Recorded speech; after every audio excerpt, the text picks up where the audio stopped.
Keisha's pottery hats.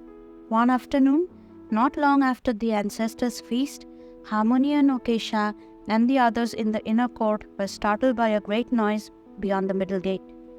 The cries and shouts there brought the women out upon the little verandas and set the small boys running into the outer court to see what was the matter. "It was a fight, Harmony," Yongtu reported, coming back breathless. "A fight between the stale boy and that peddler robber who carried away one of the saddles the last time he came inside our gates. You should have seen them, Okesha. Each grabbed the other one by the top knot and they would not let go. Oh, they were rolling out on the ground in the dust. But the peddler was getting the worst of the fight. It was Uncle Chongyang who stopped them at last." "There are far too many fights," Harmony said, shaking her old head in disgust.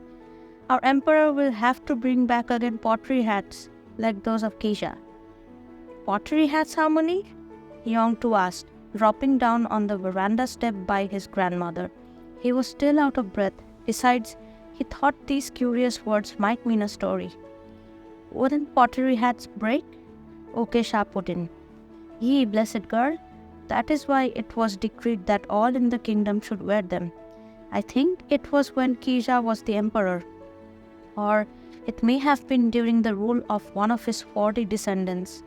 At any rate, it was long ago when men were even rougher than they are today. In those days, they were constantly fighting, pulling one another hither and yon by the top knots. Neighbor fought with neighbor, band fought against band.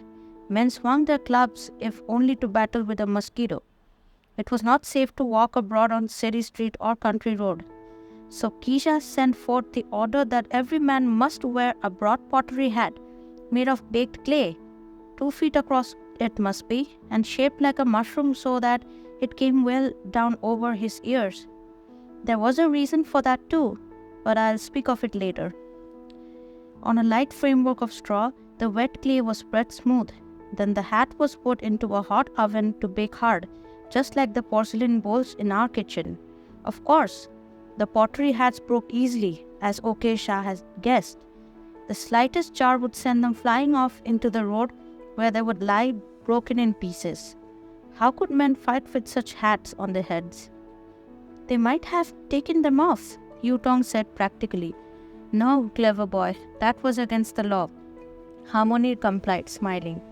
"A pottery hat cost a very large sum to buy, but it cost a larger sum to lose one or break one. A man must not only pay a big fine but also go on to prison and be well paddled if he broke his precious hat." The emperor's scheme worked very well. With his top knot hidden safely under the great hat and not daring to step outside his own courts without one, a man had no chance of taking part in a fight. Keisha's pottery hats brought peace once again to this unruly land. "And the shape of the hats, Harmony," Okesha reminded her grandmother. That was good too.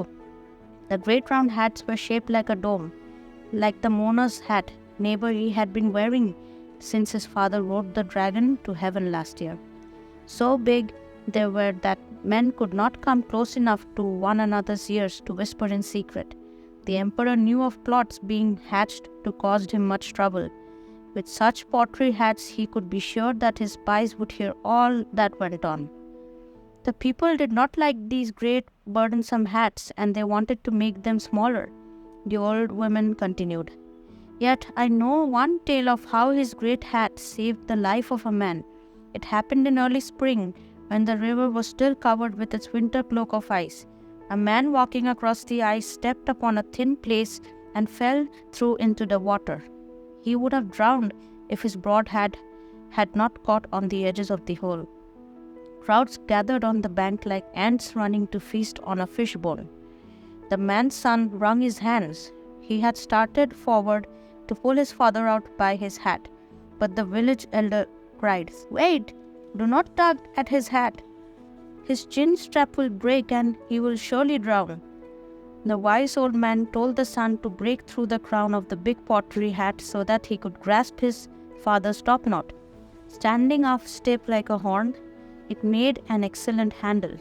With a firm grip on the topknot, the son was able to pull his father safely up out of the water.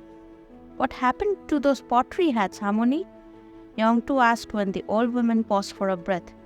"Aye, they were probably broken at last, or else turned upside down and used for storing rice or soybeans." To please their customers, the hat makers first left off the clay covering upon the straw framework, when they made the hat smaller and smaller and lighter. And since men had by that time learned to live without fighting, the emperor's pottery hat decree was withdrawn. But even today, our men's hats are designed chiefly to protect and cover up their precious topknots. That is why they wear hats inside, as well as outside their own houses. So topknot pulling with the dishonest peddler shows what happens to persons who go about without hats. Yongtu admired above everything the tall black hats made of fine horsehair gauze, which were worn by his father and his uncles. He liked to lift them because he never could believe hats could be so light. "They are no heavier than feathers," he used to say to Okesha. Indeed, their father's hat weighed only a little more than an ounce. On cloudy days, the boy was often sent to fetch the rain cover for his father's horsehair hat.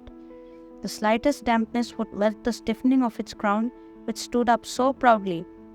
An oiled paper pleated covering, shaped like a tiny tent, was kept tucked inside Kim Hong's ship's sleeve, whence it could be quickly pulled out when the rain came. Yongtu admired also that neat gauze skull cap his father wore under the hat, with his fine upstanding top knot rising through the hole in its top. Like most yangbands, Kim Hong ship sometimes put a small silver pin in his top knot. That was to drive away evil spirits which might wish to grab it. Other times he wore it in a button of jade, amber or turquoise. The amber beads on the chin strap that held his hat firmly upon his dignified head were a sign of this man's importance. More ordinary men had only a narrow black ribbon tied under their chins. Yongtu never thought it strange that a boy of 10 years like himself should wear a long braid down his back, like a girl. It never occurred to him to wonder why his father and his uncles should bother with long hair, which had to be combed and oiled with such care. This boy looked forward to the time when he too would be old enough to marry and put his hair up in the honorable topknot. That would be a great day, a lucky day chosen by the soothsayer. All the family would gather in the hall of ceremonies. King Hongship, as master of the house, would unbraid his son's long hair. He would then comb it upward, giving it a firm twist and tying it tightly with string. The horsehair cap would be put on, and in his new long white coat, Yongtu would bow before the tablets of the ancestors.